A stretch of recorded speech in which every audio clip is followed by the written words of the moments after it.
तो आप देख सकते हैं आज का जो सफ़र है, हमने जन सुराज पार्टी के जिला अध्यक्ष इंद्रशेखर झा के साथ शुरू किया था। वो एक सभा में आ रहे थे। ये जो सभा स्थल है राजकीयकृत मध्य विद्यालय सोहराव रहिका प्रखंड के अंतर्गत आता है। मधुबनी विधानसभा क्षेत्र का यह हिस्सा है। सोहराय जगह है, इस जगह का नाम मां काली मंदिर है यहाँ पर। और इस पूरे परिसर में देख सकते हैं किस तरीके से भीड़ जो है वो खचाखच भरी हुई है। उन्होंने दावा किया था कि हजारों लोग यहाँ पर होंगे और पूरी तरीके से यहाँ पर महिलाएं, युवा, बुजुर्ग, हर एक वर्ग के हजारों लोग यहाँ पर दिख रहे हैं। चाची किसको सुनने आई थी? किसको सुनने आई थी? बिहार के मोदी के, ये नीतीश को सुनने आई थी। भाषण नीतीश का भाषण था। हाँ। प्रशांत किशोर जी को जानती हैं? हाँ, प्रशांत किशोर जी के जाने छिए। कभी देखी हैं? हाँ, देखी है। अच्छा, किसको सुनने आई थी? नीतीश के। इस बार किसको वोट देंगी? हाँ, नीतीश के। नीतीश को वोट देंगी। नीतीश बढ़िया है कि प्रशांत किशोर? अब जे मुखिया करथिन से आए थे बउआ, जो मुखिया कहेंगे वही करेंगी ना। जे अथी करथिन ना सरकार, जहाँ करथिन से न करबै। अहाँ जहाँ कहबै से न करबै। कथी में देबै? कह दिया, हम नहीं बुझे छी। अब आपके हिसाब से कौन बढ़िया है, कौन अच्छा काम कर रहा है? हम नहीं बुझे छी बउआ यो।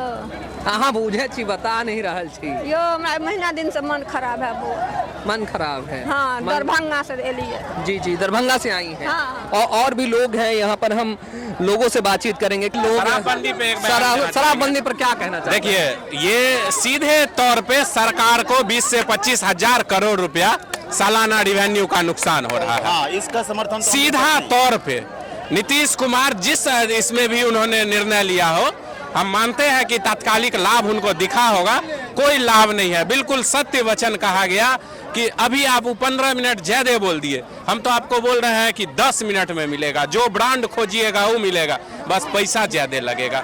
तो सरकार को, बिहार जैसा गरीब राज्य को 20-25 हजार करोड़ रुपया सालाना रेवेन्यू नुकसान करने का कोई मतलब नहीं बनता है। यहाँ पर आप देख सकते हैं एक और बात कि यह एक गरीब राज्य है, यहाँ आप इस सरकार को इतना नुकसान कर रहे हैं, यह बहुत ही दुखद बात है। और खाना पीना, पढ़ना, पहनना, ओढ़ना का निर्णय आप नहीं कीजिए, हम इसके लिए सरकार नहीं बना। अभी तेजस्वी यादव का अपना कोई बुद्धि विवेक है नहीं, खा पी के मोटा गए हैं, देहो मोटाइल है, बुद्धियो मोटाइल है। उनके भाषा में नेता प्रतिपक्ष है, युवा नेता प्रतिपक्ष है। देखिए, वो लालू यादव के नाम पे है। लालू यादव जो गरीब गुरबा को आवाज दिया ना, उसके कारण आपको डर नहीं लगता है? डर किस? हाँ, डर लगता है। हो सकता है रास्ता चलते हुए हमको कल कोई दू डंडा मार दे। बिहार में अपराध बढ़ गया है इस तरीके से। हम आपको कहते हैं अपराध बढ़ रहा है, जिसका कारण, मुख्य कारण वो लालू यादव 15 साल, तेजस्वी यादव भी अपराध। उस दिन जो तेजस्वी यादव जब मन से लालू ने अपराध बढ़ाया है। निश्चित रूप से जंगल राज 2 आ गया। अब देखिए, चंदन मिश्रा को हॉस्पिटल में घुस कर मार दिया गोली। 5 दिन पहले दलित को 5 को जिंदा जला दिया है। हाँ या नहीं? मधुबनी में शिक्षक को गोली मार दिया गया है। 3 वर्ष के बच्ची के साथ सत्ता में नीतीश कुमार कोसते हैं लालू जी को। काय भाई नहीं कोसते हैं लालू जी को, नीतीश कुमार को या लालू जी को। अपराध मान लीजिए बढ़ा नहीं है। अपराध का, हाँ, अपराध को नियंत्रण पूर्ण रूप में नहीं किया जा सकता। अमेरिका में अपराध नहीं होता है, इंग्लैंड में अपराध नहीं होता है, वो सब तो बहुत क्या कहते हैं डेवलप सिटी। बैंगलोर में अपराध नहीं होता। जी कह रहे हैं कि किसानों के पास कोई काम नहीं होता, इसलिए मई जून में अपराध बढ़ जाता है। उन्होंने माफी मांगा है। माफी मांग लिए हैं वैसे।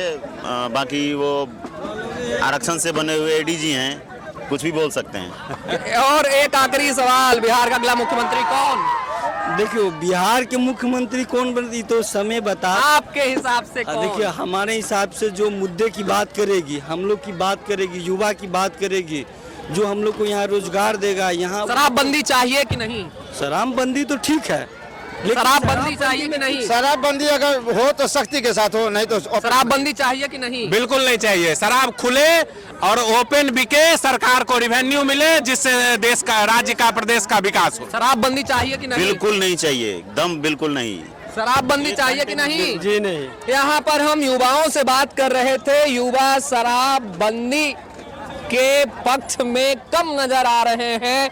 लोगों का कहना है कि 10 मिनट में शराब आपके द्वार आ रही है। तो जिस तरीके से नीतीश सरकार शराबबंदी के दावे कर रही है, वो दावे जमीन पर पूरी तरीके से खोखले नजर आ रहे हैं। युवा पूरी तरीके से वर्तमान की सरकार पर रोजगार, पलायन, इन तमाम मुद्दों से खफा नजर आ रहे हैं और ये कह रहे हैं कि जो शिक्षा, रोजगार की बात करेगा युवा उसे ही गद्दी सौंपेंगे। फिलहाल देखना दिलचस्प होगा कि ये चुनावी ऊंट किस करवट बैठेगा और बिहार की सत्ता किसके हाथों में जाएगी, यह तो आने वाला वक्त ही बतलाएगा।